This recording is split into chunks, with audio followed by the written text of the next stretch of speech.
Suffering is an inevitable part of what?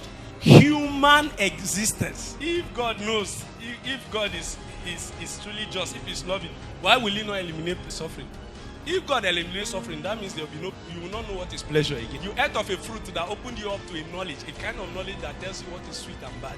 So if God takes away that pain, he takes away the pleasure too. You know, it was after that the scripture says, and Adam knew his wife.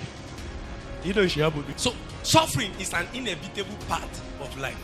So that you pray, you do this, it will not change the fact that you suffer certain sufferings. In as much as God has ordained it that we should access his blessings and all that, that we are within the context of this life, there are certain things that brings for suffering. So it is important that you realize that in this current life, your end to suffering comes when you are translated from this life to the life that is to come. So the posture with which you accept and deal with suffering determines what comes out of you.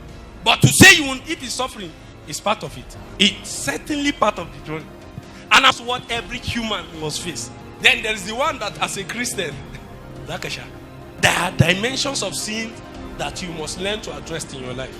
So that we know that the sufferings that we suffer are the ones limited to our calling as Christians. A man that does not plan his finances should not expect not to suffer from financial lack. You are passing, you have 1,000 naira. You saw the suya is boiling.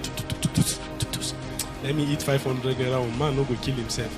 Then a problem comes that is bigger than that 500. Then you start calling God, where are you? It was in your pocket. It's in that suya that you had. Another cause of suffering rather is your habit or your character. Hear this. There are certain lifestyles that if you don't change, it is not a prophecy of doom. You must suffer.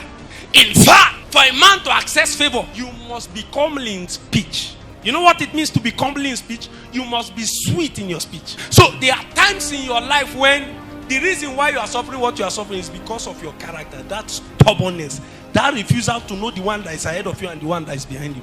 Like I just mentioned, financial planning. If you refuse to plan, you plan to what? To fail.